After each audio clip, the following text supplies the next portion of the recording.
Yeah, I'm still calling them starfish. What's it to you? That's right, nothing. Today, I'm going to make a silicone mold of this starfish. Someday, I plan to build either a pirate or ocean-themed haunted house, and being able to cast non-organic versions of this little guy will definitely help me add that little extra touch to my sets and decorations.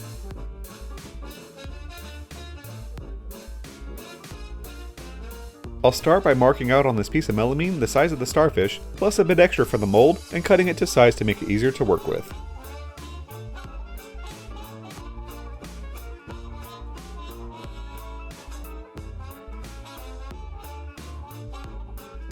When I was cutting this piece of the melamine, I ended up cutting out two pieces that were of similar size.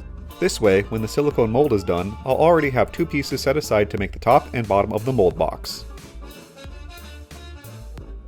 Next, I marked out where the walls for the mold box would go, making sure to have at least a half an inch between the mold subject and the wall.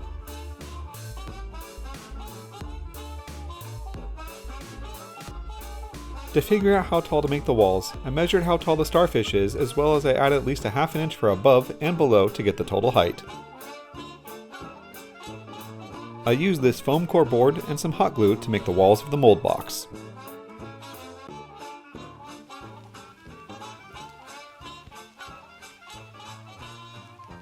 The dark dashed lines on the melamine are my reference points for the corners of the mold box.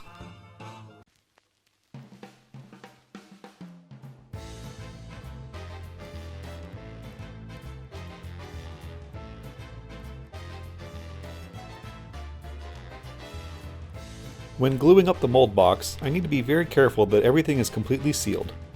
Silicone is devious and sneaky and cannot be trusted, and will leak out of a pinhole if it can find one.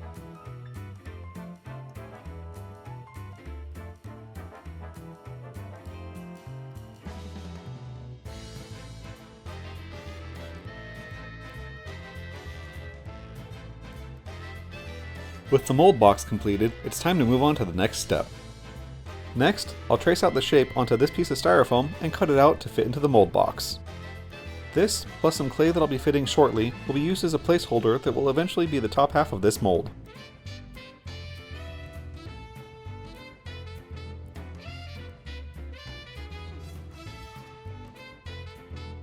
Now that the styrofoam sheet is fitted, it's time to move on to laying in some clay. For this part, I'll need a thin layer of clay covering the styrofoam.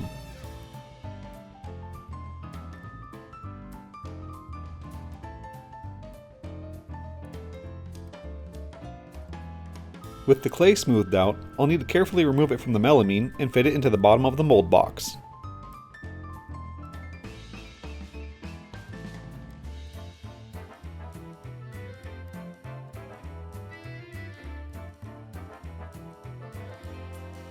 Next, I'll press the starfish corpse securely into the clay so that it can't shift its position.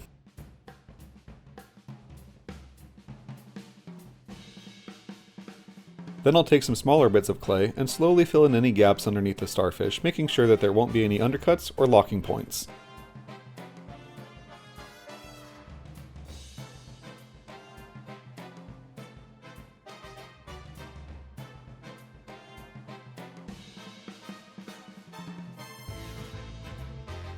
An undercut for a mold would be anything obstructing or preventing me from being able to remove a casting from a mold by lifting straight up.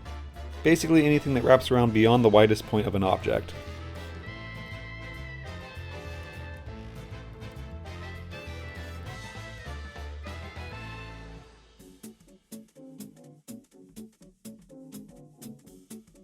Now that the clay is fully sealed around the midway point of the starfish, it's time to put some registration points into the clay. I used the back of this marker to put divots into the clay, making sure to only put 2 divots in one spot so that it would make lining up the two halves of the mold easier. A quick spray of mold release will make sure everything comes apart easier. The silicone for this project was mixed for a different project, and I made sure to mix a little extra to pour into this mold. I start by pouring a thin layer across the mold subject and allow it to be stretched thin by gravity. The thin layer can't maintain any bubbles, and I generally end up with bubble-free molds when I do this.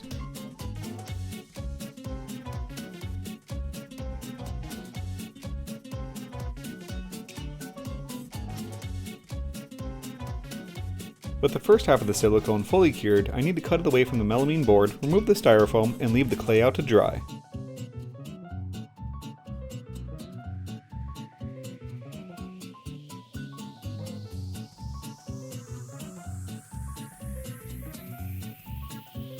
Allowing the clay to dry out makes cleanup so much easier.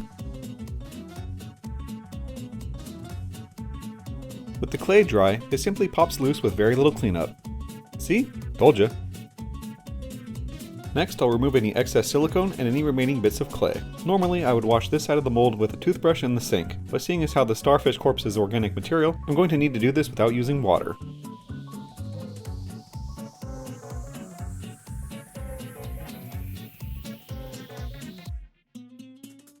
The more debris and silicone that I remove will make for a better mold that will hopefully have minimal flashing.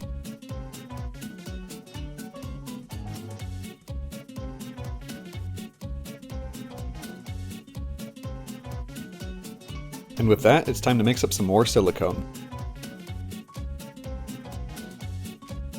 For this project, I'm using Smooth-On's Mold Max 30. I'm not sponsored by them, it's just what I use to make my molds.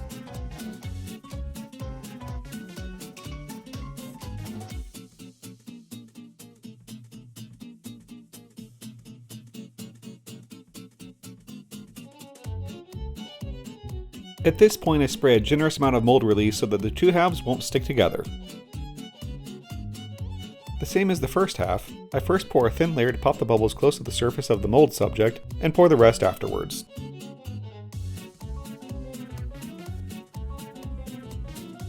This silicone has a 30 to 40 minute pot life, and I generally like to give it about 24 hours to fully cure. Finally, demolding day. Time to open this thing up and see how it turned out.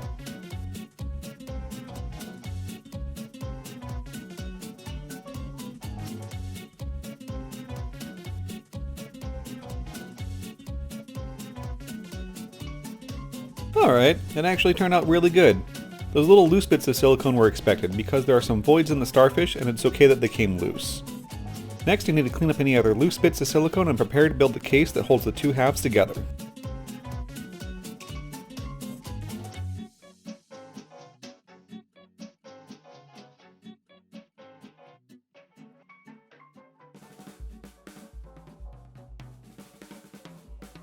To build the case, I'll trace out the shape of the silicone mold while using a piece of the melamine as a spacer. This way the top and the bottom will be the right size for the mold and the side walls.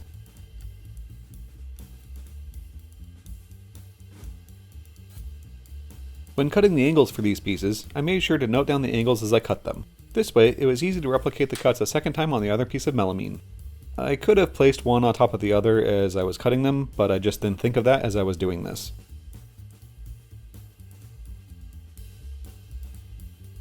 After measuring the actual height of the finished mold, I ripped some pieces of melamine to make the sides of the mold case.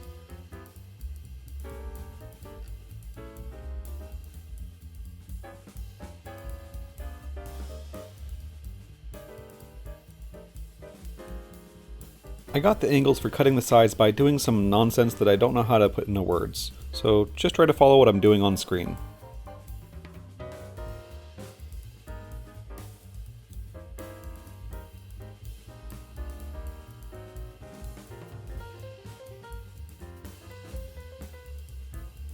Next, I cut them with the angle split between two pieces to fit all the way around the silicone mold.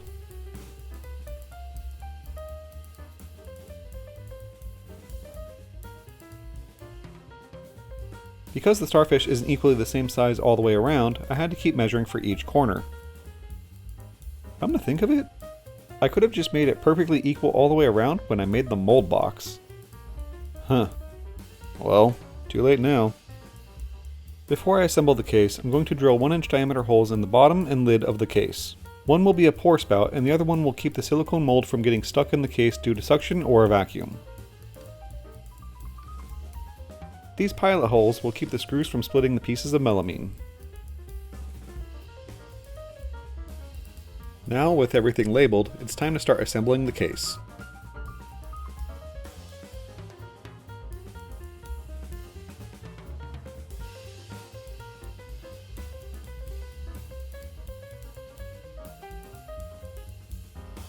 I glued the pieces together and drilled additional pilot holes to make sure that everything was secure and could hopefully last for hundreds of castings.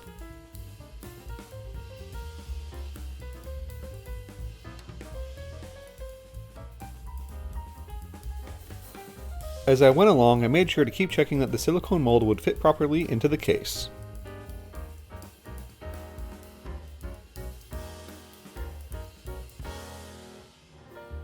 With everything assembled, I just need to drill the holes to hold the lid down. The point of this case is to firmly hold the two halves of the silicone mold together. If they weren't held together tightly, the casting material would spill out between the two halves and make either a mess or a very large flashing. The sides of the case are just slightly shorter than the mold. This makes the tight seal possible. Melamine can retain some pretty sharp edges. Don't ask me how I know this.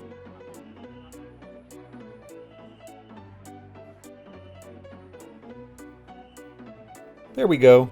No finger slicing edges. Finally, it's time to make some castings. For this, I'll be using West Systems epoxy resin with a bit of white pigment in it.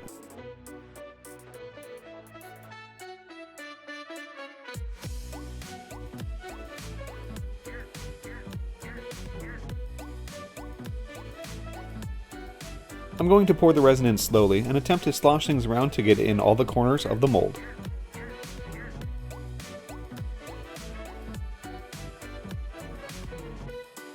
Lastly, I'll place the filled mold into my pressure chamber and fill it to 50 psi.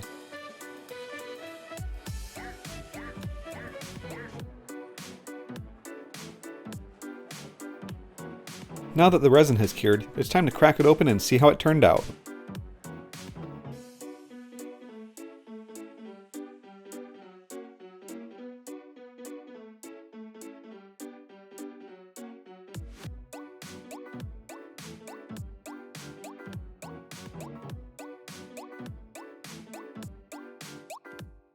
Well, it seems okay so far, but that's not okay. It looks like some air got trapped out in the corners of the mold. I'll remedy this by drilling some small holes in those areas so that the air can escape when it's in the pressure chamber. Alright, time for round 2. Hopefully this one will turn out better. This time I'm not going to add any pigment to the resin because I'm curious what a transparent starfish would look like. Just like before, I put the mold in my pressure chamber and fill it to 50 psi.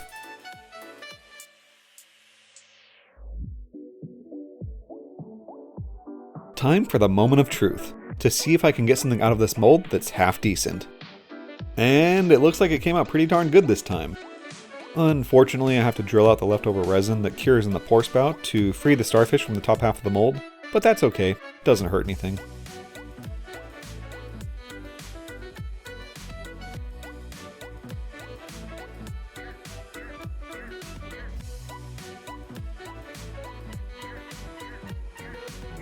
And there it is. Folks, that's actually casting from my mold and not a real starfish. Although I had some trouble with the mold, I think it turned out alright. The detail in the mold is incredible, and I think that in the right setting, it could easily pass for the real thing. And, oh yeah, I spent about a week making a bunch of different starfish with all the different options I have for pigment that I have in my shop. As far as my molds go, the flashing on these is rather small. I personally like this purple one quite a bit. These ones actually glow under blacklight. I added different color glow-in-the-dark pigment to 3 of them, but for some reason, the clear one lights up as well. Weird. This is with the black light off, and the yellow glow-in-the-dark pigment really stands out. I still have a little bit of trouble with air getting caught in the corners of the mold, but considering that these will likely be glued to some other prop or set piece, it's not really that much of a problem.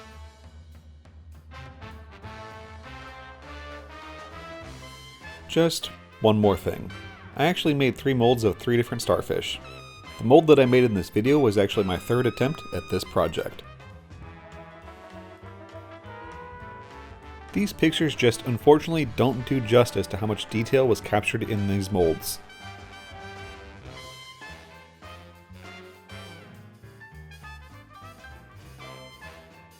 With that, I hope everyone enjoyed this project, and I'll see you all next time.